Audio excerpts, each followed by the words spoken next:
ರೇಷ್ಮೆ ತೋಟ ಮಾಡಿದ್ರೆ ಪ್ರತಿ ತಿಂಗ ನಿಮ್ಗೆ 50,000 ರೂಪಾಯಿ ಲಾಭ ಕಾಣ್ಬೋದು. 50 ಮೊಟ್ಟೆಗೆ 60 ಕೆಜಿ ಆಯ್ತು.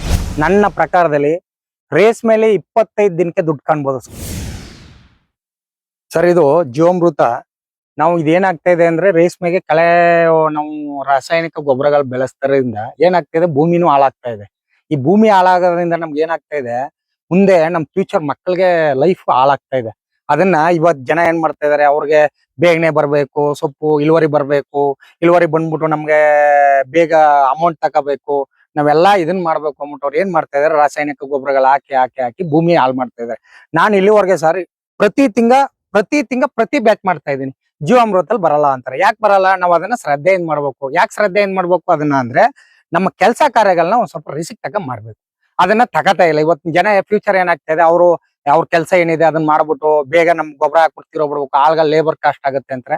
ಪ್ರತಿ 2 ಲೇಬರ್ ಬರ್ತಾರೆ ಸರ್. 2 ಲೇಬರ್ ಇಂದ ನಾನು ಜೀವಾಮೃತನೇ ಮಾಡ್ತೀನಿ. ಜೀವಾಮೃತಕ್ಕೆ ಏನ್ ಮಾಡ್ತೀವಿ ಅಂದ್ರೆ 10 ಲೀಟರ್ ಗಂಜಾ, 10 ಲೀಟರ್ ತೊಪ್ಪ, 2 ಲೀಟರ್ ಕಡಲೆ ಹಿಟ್ಟು ಇಲ್ಲ ಉಳ್ಳಿ ನುಚ್ಚು ಇದನ್ನ ಬಿಟ್ಟು ಮಾಡ್ತಾ ಇದೀನಿ. ಇದಕ್ಕೆ ಜೀವಾಮೃತಿಗೆ ಏನ್ ಮಾಡ್ತೀವಿ, ಕೆಲವೊಂದ್ ಜನ ಡೈರೆಕ್ಟ್ ಜೀವಾಮೃತ ಉಯ್ಯಲ್ಲ, ಕೆಲವೊಂದ್ ಜನ ನೀರು ಮಿಕ್ಸ್ ಮಾಡ್ತಾರೆ. ಅದರಿಂದ ತಪ್ಪು.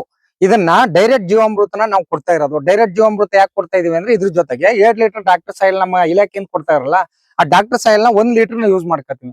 ಇದ್ರ ಜೊತೆಗೆ ಎರೆಜಲ ತರ್ತಾ ಇದೀವಿ ಹೊರಗಡೆಯಿಂದ, ಎರೆಜಲ ಇದಕ್ಕೆ 2 ಲೀಟರ್ ಎರೆಜಲ ಹಾಕ್ತೀವಿ. ಇದನ್ನೆಲ್ಲಾನು ಮಿಶ್ರಣ ಮಾಡ್ಬಿಟ್ಟು ಪ್ರತಿ ಗಿಡಕ್ಕೆ 1 ಲೀಟರ್ ಕೊಡ್ತಾ ಇದೀನಿ. ಪ್ರತಿ ಲೀಟರ್ ಕೊಡೋದ್ರಿಂದ ನಮ್ ಕ್ವಾಲಿಟಿ ಸೊಪ್ಪು ನೋಡಿ. ಈಗ ಇದಕ್ಕೆಲ್ಲ ಒಂದು ಸ್ಪ್ರೇ ಮೇಲ್ಗಡೆ ಕ್ಲೋರೋಪಾರಿಪಸ್ ಹೊಡಿತಾರೆ, ಬೇರೆ ಸಲ್ಫರ್ ಹೊಡಿತಾರೆ. ನಮ್ಮಲ್ಲಿ ಟ್ರಿಪ್ಸ್ ಅನ್ನೋದೇ ಬಂದಿಲ್ಲ. ಟ್ರಿಪ್ಸ್ ಯಾಕೆ ಬರಲ್ಲ? ನಮ್ಮ ಭೂಮಿಗೆ ಆಲ್ರೆಡಿ ಕೆಮಿಕಲ್ ಕೊಡಲ್ಲ, ಅದರಿಂದ ಟ್ರಿಪ್ಸ್ ಕಾಂಟ್ಯಾಕ್ಟ್ ಕೊಡಲ್ಲ. ನಾವು ಜೀವಾಮೃತ ಕೊಡೋದ್ರಿಂದ ಭೂಮಿಲಿ ಎಲ್ಲ ತಡೆದು ಬಿಡುತ್ತೆ. ಅದರಿಂದ ನೋಡಿ ಈಗೆಲ್ಲ ಚೊಟ್ಟೆ ಮಾರ್ ಬರ್ತಾ ಇದೆ. ನಮ್ಮಲ್ಲಿ ಒಂದ್ ಚೊಟ್ಟೆ ಮಾರಿಲ್ಲ. ಆಮೇಲೆ ಹುಳ ಮೇಯ್ತವೆ, ರಾಸಾಯನಿಕ ಹೊಡೆದು ಹುಳ ಸಾಯಿಸ್ಬೇಕು. 10% 1% ಹುಳ ಮೇದ್ರೆ ಏನು ತಪ್ಪಿಲ್ಲ ಸರ್. ನಮ್ಮಲ್ಲಿ ಏನಾಗಿದೆ, ಜೀವಾಮೃತ ಭೂಮಿ ಕೊಡೋದ್ರಿಂದ ಮೇಲ್ಗಡೆ ಯಾವುದೇ ರೀತಿ ರಾಸಾಯನಿಕಗಳು ಕೊಟ್ರೆ ಮೇಲೆ ರೋಗಗಳು ಜಾಸ್ತಿ ಅವೆ. ರಾಸಾಯನಿಕ ಕೊಡ್ಲೆ ನಾವು ಜೀವಾಮೃತಗಳು ಕೊಟ್ಟಾಗ ಮೇಲ್ಗಡೆ ಇಳುವರಿ ಸ್ವಲ್ಪ ಚೆನ್ನಾಗ್ ಬರುತ್ತೆ. ಮೇಲ್ಗಡೆ ಕೀಟನಾಶಕಗಳು ಬರಲ್ಲ. ಕೆಲವೊಂದ್ ಜನ ರೈತರು ಹೇಳ್ತಾ ಇದಾರೆ ಕೀಟನಾಶಕಗಳು ಕೊಟ್ಟು ಭೂಮಿ ಹಾಳು ಮಾಡಿದ್ರೆ. ನಮ್ಮಲ್ಲಿ ಕೊಟ್ಟಿಲ್ಲ. ಸೊಪ್ಪು ಕ್ವಾಲಿಟಿ ನೋಡಿ ಚೆನ್ನಾಗ್ ಬರ್ತಾ ಇದೆ ಸರ್. ಇದು ಒಂದು ಡ್ರಮ್ಗೆ 200 ಲೀಟರ್ ನೀರ್ ಮಿಕ್ಸ್ ಮಾಡ್ತೀನಿ. ಹಸಿ ತೊಪ್ಪ ನಾವು ಇವತ್ತು ಉಯ್ಬೇಕು ಅಂದ್ರೆ 1 ದಿನ ಅಷ್ಟೇ. ಜೀವಾಮೃತ ಮಾಡೋರು ಏನ್ ಮಾಡ್ತಾರೆ, 7 ಡೇಸ್ ಇರ್ಬೇಕು ಅಂತಾರೆ. 7 ಡೇಸ್ ಅವಶ್ಯಕತೆ ಇಲ್ಲ. ನಮ್ಮಲ್ಲಿ ಏನಾಗಿದೆ, ಜೀವಾಮೃತ ನಾವು ಮಾಡೋದ್ರಿಂದ ಪ್ರತಿ 1 ಡ್ರಮ್ಗೆ 10 ಕೆಜಿ ತೊಪ್ಪ, 10 ಲೀಟರ್ ಮಜ್ಜಿಗೆ, 10 ಲೀಟರ್ ಗೋತ್ರ, ಇದನ್ನ 3 ಮಿಶ್ರಣ ಮಾಡಿ ಒನ್ ಡೇ ಬಿಟ್ಟು ನೆಕ್ಸ್ಟ್ ನಾವು ಗಿಡಕ್ಕೆ ಕೊಡ್ತೀವಿ. ಅದರಿಂದ ಜೀವಾಮೃತ ಮಾಡೋರು ನಾನಾ ತರ ಮಾಡ್ತಾ ಇದಾರೆ. ಇವತ್ತು ನನ್ನ ಪ್ಲಾನಿಂಗ್, ಫ್ಯೂಚರ್ ಪ್ಲಾನಿಂಗ್ ಏನಿದೆ ಅಷ್ಟೇ ನಾನು ಮಾಡ್ತಾ ಇರೋದು. ಬೇರೆ ಪ್ಲಾನಿಂಗ್ ಅಲ್ಲಿ ಜೀವಾಮೃತಗಳನ್ನ ನಾವು ಮಾಡಿಲ್ಲ. ಈ ಬೇರೆಯವರೆಲ್ಲ ಏನ್ ಮಾಡ್ತಾ ಇದಾರೆ, 7 ಡೇಸ್ ಇಟ್ಕೊಂಡಿದ್ದಾರೆ. 7 ಡೇಸ್ ಇಟ್ಕೊಂಡು ಅದು ಭೂಮಿ ಕೊಡೋದ್ರಿಂದ ಇದ್ ಮಾಡ್ತಾರೆ. ಇದನ್ನ ನಾವು ಡ್ರಿಪ್ ಇರಿಗೇಷನ್ ಅಲ್ಲಿ ಕೆಳಗಡೆ ಏನಾಗ್ತಿದೆ, 10 ಅಡಿ ಇವೆಲ್ಲ ಇಲ್ಲಿವರೆಗೆ ಬಿಡೋದು, ಎಲ್ಲ ಕ್ಲೀನ್ ಆಗಿ ಕ್ಲಿಯರ್ ಆಗುತ್ತೆ. ಇದನ್ನ ಕ್ಲಿಯರ್ ಆದಾಗೆ ಪಕ್ಕಕ್ಕೆ ಒಂದು ಪಂಚ ಮಡಿಕಬೇಕು ಸರ್. ಇದು ಡ್ರಮ್ ಅಲ್ಲಿ ಪಕ್ಕಕ್ಕೆ ಮಡಿಕಂದ್ರೆ ಏನಾಗುತ್ತೆ, ಆ ಮಡಿಗೋದ್ರಿಂದ ಇದನ್ನೆಲ್ಲ ನಾವು ಅದನ್ನ ಸೋಸ್ಕೊಂಡು ಇಂಚುರಿ ಮುಖಾಂತರ ಕೊಡ್ತೀನಿ. ಈಗ ಆಗ ಲೇಬರ್ ಬರೋದ್ರಿಂದ ನಾನು ಏನ್ ಮಾಡ್ತಾ ಇದೀನಿ, ಜೀವಾಮೃತನ ಕೈಯಲ್ಲೇ ಕೊಡ್ತಾ ಇದೀನಿ. ಇನ್ನು ಇಂಚೂರಿಲ್ ಕೊಟ್ರೆ, ಡ್ರಿಪ್ ಇರಿಗೇಷನ್ ಅಲ್ಲಿ ಕೊಟ್ರೆ ಸೂಪರ್ ಆಗಿರುತ್ತೆ. ಅಂದ್ರೆ ಕಟ್ಟೋದು ಇಲ್ಲ, ಅದನ್ನ ಸೋಸ್ಬೇಕು. ಯಾವಾಗ್ಲೂ ಅದನ್ನ ಟೆಕ್ನಿಕಲ್ ಮಾಡ್ಬೇಕು. ನಮ್ ರೈತರು ಮಾಡ್ತಾ ಇಲ್ಲ, ನಾವ್ ಮಾಡ್ತಾ ಇದೀನಿ ಅಷ್ಟೇ. ಒಂದು ಬೆಳೆಗೆ ಎಷ್ಟು ಸರಿ ಜೀವಾಮೃತ ಸರ್? ಒಂದು ಬೆಳೆಗೆ 3 ಟ್ರಿಪ್ ಜೀವಾಮೃತ ಕೊಡ್ತೀನಿ. ಕಟಾವಾದ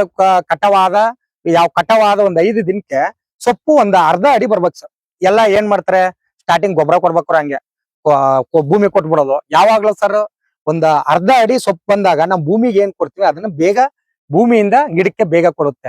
ಈ ನಮ್ ರೈತರ ಆಗ್ ಮಾಡಲ್ಲ. ಅವ್ರ ಕೆಲಸ ಬೇಗ ಮುಗಿಬೇಕು ಒಟ್ಟು ಏನ್ ಮಾಡ್ತಾರೆ, ಸೊಪ್ಪು ಬರಾಗಂತ ಮುಂಚೆ ಕೊಟ್ಬಿಡೋದು. ಜೀವಾಮೃತನೂ ಆದ್ರೂ ಅಷ್ಟೇ, ಕೆಮಿಕಲ್ ಆದ್ರೂ ಅಷ್ಟೇ, ಹಂಗೆ ಕೊಟ್ಬಿಡ್ತಾರೆ. ಅದನ್ನ ಕೊಡಬಾರ್ದು.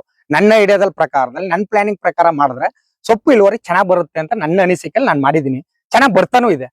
ಜೀವಾಮೃತನೇ ನೀವು ಕೊಡ್ತಾ ಇದ್ರಿ ತೋಟಕ್ಕೆ? ಹೌದು. ರಾಸಾಯನಿಕ ಗೊಬ್ಬರನ ನೀವು ಕೊಡ್ತಾ ಇಲ್ಲ? ಹೌದು. ಇದರಿಂದ ನಿಮ್ಗೆ ಆರ್ಥಿಕ ಹೊರೆ ಯಾವ ಮಟ್ಟದಲ್ಲಿ ಎಷ್ಟು ಕಡಿಮೆ ಆಗಿದೆ ಸರ್? ನಾನು 1 ಎಕರೆಗೆ ಲೇಬರ್ ಕಾಸ್ಟ್ 1,000 ರೂಪಾಯಿ ಖರ್ಚಾಗುತ್ತೆ ಅಷ್ಟೇ. ಕೆಮಿಕಲ್ ಗೊಬ್ಬರ 1 ರೂಪಾಯಿನೂ ಖರ್ಚಾಗಿಲ್ಲ. ಜೀವಾಮೃತಕ್ಕೂ ಏನು ಖರ್ಚಾಗಲ್ಲ. ನಾನು ಪ್ರತಿ ಒಂದ್ ಬೆಳೆಗೆ 1,000 ರೂಪಾಯಿ ಖರ್ಚು ಮಾಡ್ತೀನಿ ಜಮೀನಿಗೆ ಅಷ್ಟೇ. ಎಲ್ಲಾ ಹಸು ಗೋತ್ರ ತೊಪ್ಪ ಎಲ್ಲ ನಮ್ಮ ಹತ್ರನೇ ಸ್ಟಾಕ್ ಇದೆ. ಅದನ್ನ ಮಾಡ್ತಾ ಇದೀನಿ. ನಾವು ಜೀವಾಮೃತ ಮಾಡೋದ್ರಿಂದ ಕೆಮಿಕಲ್ಗಳು ಹೊಡೆಯಲ್ವ, ಅದರಿಂದ ನಮ್ಗೆ ಏನಂದ್ರೆ ಟ್ರಿಪ್ಸ್ ಆಳ್ಗಳು ಹೊಡ್ತಾ ಇಲ್ಲ. ಸ್ಪ್ರೇ ಮಾಡೋದು ಕಡಿಮೆ. ಅದರಲ್ಲಿ ಒಂದೇ ಒಂದು ಸ್ಪ್ರೇ ಮಾಡ್ತಾ ಇದೀವಿ ಇವಾಗ, ರಾಜ್ ಕಿಶನ್ ಅಂದ್ಬಿಟ್ಟು ಒಂದು ಸ್ಪ್ರೇ ಮಾಡ್ತಾ ಇದೀವಿ. ರಾಜ್ ಕಿಶನ್ ಅವ್ರದ್ದು ಕೊಡೋದ್ರಿಂದ ಸೊಪ್ಪು ಏನಾಗುತ್ತೆ, ಕ್ವಾಲಿಟಿ ಕ್ವಾಂಟಿಟಿ ಬರುತ್ತೆ. ಇನ್ನೊಂದು ಏನಾಗ್ತಾ ಇದೆ ನಮ್ಗೆ, ಹಾಳು ತೊಂಡೆ ರೋಗ ಇವೆರಡು ಮಾತ್ರ ನಮ್ಮಲ್ಲಿ ಬರ್ತಾ ಇಲ್ಲ ಸರ್.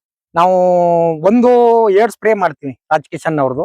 ಇದ್ರ ಜೊತೆಗೆ ನಾವು ಜೀವಾಮೃತ ಸ್ಪ್ರೇ ಮಾಡಲ್ಲ. ಜೀವಾಮೃತ ಯಾಕೆ ಸ್ಪ್ರೇ ಮಾಡಲ್ಲ ಅಂದ್ರೆ, ಇದು ಜೀವಾಮೃತ ನಾವು ಕೊಟ್ಟಾಗ ತೊಪ್ಪಲೆ ಇರೋ ಲಿಕ್ವಿಡ್ ಎಲ್ಲ ನಾವು ಸೊಪ್ಪು ಹೋದಾಗ ಅದು ಸ್ಮೆಲ್ ಇರುತ್ತೆ, ಮರಿಗಳಿಗೆ ಪ್ರಾಬ್ಲಮ್ ಆಗ್ಬೋದು. ಅದು ಪ್ರಾಬ್ಲಮ್ ಬೇಡ ಅಂದ್ಬಿಟ್ಟು ನಾವೇನ್ ಮಾಡ್ತಾ ಇದೀವಿ, ರಾಜ್ ಕಿಶನ್ ಅವ್ರದ್ದು ಒಂದು ಪ್ರಾಡಕ್ಟ್ಸ್ ಇದೆ, ಶಕ್ತಿ ಸಿಲ್ಕ್ ಅಂತ, ಅದನ್ನ ಪ್ರಾಡಕ್ಟ್ ಕೊಡ್ತಾ ಇದೀನಿ. ಅದು 2 ಸರಿ ಪ್ರಾಡಕ್ಟ್ ಕೊಟ್ರೆ ನಮ್ಗೆ ಮರಿಯಿಂದ ಭೂಮಿಗೆ ಜೀವಾಮೃತ ಕೊಡ್ತೀನಿ. ಒಂದು ಮೇಲ್ಕೆ ಸ್ಪ್ರೇ ರಾಜ್ ಕಿಶನ್ ಅವ್ರದ್ದು ಕೊಡ್ತಾ ಇದೀವಿ. ಇವೆರಡು ಕೊಡೋದ್ರಿಂದ ನಮ್ಗೆ ಏನಾಗ್ತದೆ, ಮರಿ ಚೆನ್ನಾಗಿ ಹಣ್ಣಾಗ್ತಾ ಇದಾವೆ.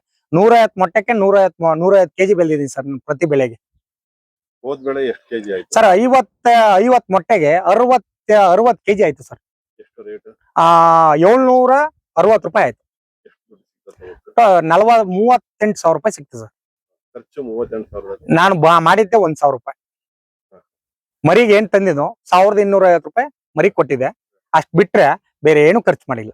ಹೌದು ಸರ್, ಖರ್ಚು ಕಡಿಮೆ, ಲಾಭ ಜಾಸ್ತಿ.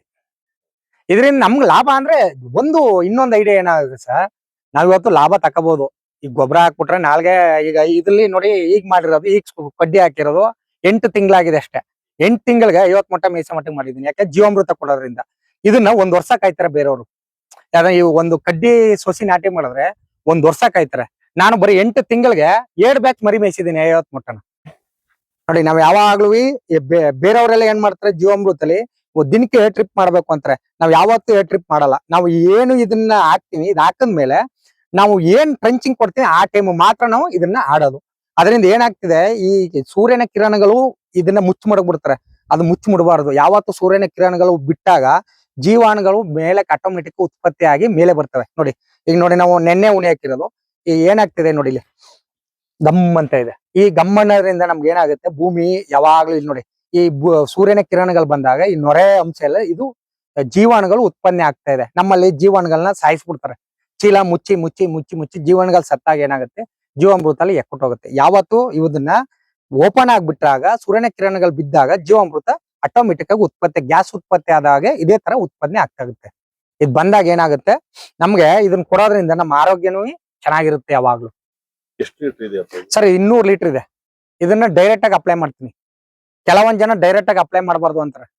ಡೈರೆಕ್ಟ್ ಆಗಿ ಅಪ್ಲೈ ಮಾಡಿದ್ರೆ ಏನಾಗುತ್ತೆ, ನಾವು ನೀರ್ಗ 200 ಲೀಟರ್ಗೆ 20 ಲೀಟರ್ ಮಿಕ್ಸ್ ಮಾಡಿದಾಗ ಇದ್ರಲ್ಲಿ ಅರ್ಧ ಕ್ವಾಲಿಟಿ ಹೊಂಟಾಗುತ್ತೆ. ಇದು ಡೈರೆಕ್ಟ್ ಆಗಿ ಕೊಟ್ಟಾಗತ್ತೆ, ಬೇಗ ಪ್ರೋಸೆಸ್, ಬೇಗ ಚಿಗುರು, ಬೇಗ ಪ್ರೋಸೆಸ್ ಆಗಿ 1 ತಿಂಗಳಿಗೆ ಇನ್ನೊಂದ್ ಬ್ಯಾಚ್ ಮರಿ ತರೋವರೆಗೆ ಪ್ರೋಸೆಸ್ ಚೆನ್ನಾಗಾಗುತ್ತೆ ಸರ್.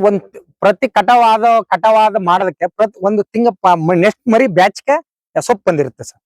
ಎಷ್ಟು ದಿನಕ್ಕೆ? 26 ದಿನಕ್ಕೆ ಬಂದಿರುತ್ತೆ. ಬೇರೆಯವ್ರ ಮೆಥಡ್ ನಂಗೆ ಗೊತ್ತಿಲ್ಲ ಸರ್. ಜೀವಾಮೃತಲ್ಲಿ ಮಾಡ್ಬಿಟ್ಟು ಎಲ್ಲ ಹಾಳಾಗಿದ್ದಾರೆ. ಜೀವಾಮೃತ ಮಾಡ್ಬಿಟ್ಟು ಸೊಪ್ಪು ಬರಲ್ಲ ಅಂತಾರೆ. ನಾನ್ ಮಾತ್ರ ಅದನ್ನ ಯಾವತ್ತೂ ಅನ್ಕೊಂಡಿಲ್ಲ. ಜೀವಾಮೃತ ಮಾಡ್ತಾ ಇದೀನಿ. 12 ಬೆಳೆನೂ ಮಾಡ್ತಾ ಇದೀನಿ ಸರ್ ವರ್ಷದಲ್ಲಿ. 12 ಬೆಳೆ ನೀವು ರೇಷ್ಮೆ ತೆಗಿತೀರಿ? ರೇಷ್ಮೆ ತೆಗಿತಾ ಇದೀನಿ. ಕೆಮಿಕಲ್ ಮಾತ್ರ ಇಲ್ಲಿವರೆಗೂ ಒಂದ್ ಮೂಟೆನೂ ಹಾಕಿಲ್ಲ. ಜೀವಾಮೃತನೇ ಮಾಡ್ತಾ ಇದೀನಿ. ನನ್ನ ಮೆಥಡ್ ಅಲ್ಲಿ ಮಾಡ್ತಾ ಇದೀನಿ ಸರ್. ನನ್ನ ಮೆಥಡ್ ಅಲ್ಲಿ ಸಕ್ಸಸ್ ಆಗಿದ್ದೀನಿ. ಬೇರೆ ರೈತರುಗಳು ಮಾಡಿದಾರೆ, ಅದನ್ನ ಮಾಡ್ಬಿಟ್ಟು ಹಾಳಾಗಿದ್ದಾರೆ. ನಾನು ಅದನ್ನ ಹೇಳಕ್ ಆಗಲ್ಲ, ಯಾಕಂದ್ರೆ ಒಬ್ಬೊಬ್ರು ಮೆಥಡ್ ಒಂದೊಂದ್ ತರ ಇರ್ತದೆ. ನಾವು ಯಾರನ್ನೂ ಸೈಂಟಿಸ್ಟ್ ಆಗ್ಲಿ ಇನ್ನೊಬ್ರನ್ನಾಗ್ಲಿ ಕೇಳಲ್ಲ.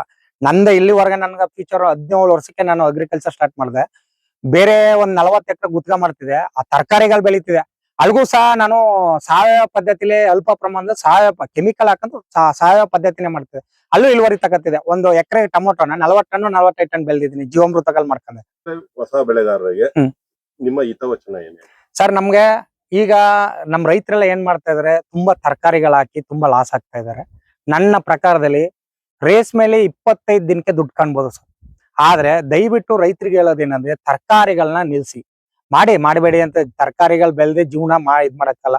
ಅಲ್ಪ ಪ್ರಮಾಣ, ಈಗ 1 ಎಕರೆ 1.5 ಎಕರೆ 2 ಎಕರೆ ಇಟ್ಟಿರೋ ಸಣ್ಣ ರೈತರುಗಳು ತರಕಾರಿಗಳು ಬೆಳೆದು ಲಾಸ್ ಆಗೋ ಬದಲು ಯಾವುದೇ ಮೆಥಡ್ ಇಲ್ದಿಯ 1 ಎಕರೆ ನೀವು ರೇಷ್ಮೆ ತೋಟ ಮಾಡಿದ್ರೆ ಪ್ರತಿ ತಿಂಗ ನಿಮ್ಗೆ 50,000 ರೂಪಾಯಿ ಲಾಭ ಕಾಣ್ಬೋದು ರೇಷ್ಮೆ ತೋಟದಲ್ಲಿ. 1 ಎಕರೆ 2 ಎಕರೆ ಇರೋರಿಗೆ ರೇಷ್ಮೆ ಬೆಸ್ಟ್ ಸರ್. ಆದ್ರೆ ಯಾವುದೇ ಕಾರಣಕ್ಕೂ ತರಕಾರಿಗಳಿಗೆ ಹೋಗ್ಬೇಡಿ. 1 ಎಕರೆ 2 ಎಕರೆ ಇರೋರು, ಈ 10 ಎಕರೆ 15 ಎಕರೆ ಇರೋರು ಮಾಡ್ಲಿ ಅವರು ತರಕಾರಿ. ಯಾಕಂದ್ರೆ ಚೆನ್ನಾಗಿ ದುಡ್ಡು ಮಾಡಿರ್ತಾರೆ, ಅವ್ರು ಮಾಡ್ಬೋದು. ಸಣ್ಣ ರೈತರುಗಳು ಇದರಿಂದ ಬಂದ್ರೆ ಯಾವುದೇ ರೀತಿ ಸಾಲ ಬಾಧೆ ಇಲ್ದಿ ನಿಮ್ದಾಗಿ ಜೀವನ ಮಾಡ್ಬೋದು ಸರ್. ನಾನು ರೇಷ್ಮೆಗೆ ಹಾಕಂದ್ಮೇಲೆ 6.5 ಲಕ್ಷ ಸಾಲ ತೀರ್ಸಿದೀನಿ ಸರ್. 12 ತಿಂಗಳಿಗೆ 6.5 ಲಕ್ಷ ಸಾಲ ತೀರ್ಸಿದೀನಿ. ನನಗೆ ಇನ್ನೂ 25 ಲಕ್ಷ ಸಾಲ ಇದೆ. ಈ ರೇಷ್ಮೆ ನೆಮ್ಕೊಂಡ್ ಈ ತಾಯಿ ನೆಮ್ಕೊ ಹೋದ್ರೆ ನನಗ್ ಮಾತ್ರ ಲಾಸ್ ಆಗಲ್ಲ ಅನ್ಕೊಂಡಿನಿ. 25 ಲಕ್ಷ ಸಾಲನೂ ತೀರಿಸ್ತೀನಿ ಅನ್ನೋದು ನನಗೆ ಭರವಸೆ ಇದೆ.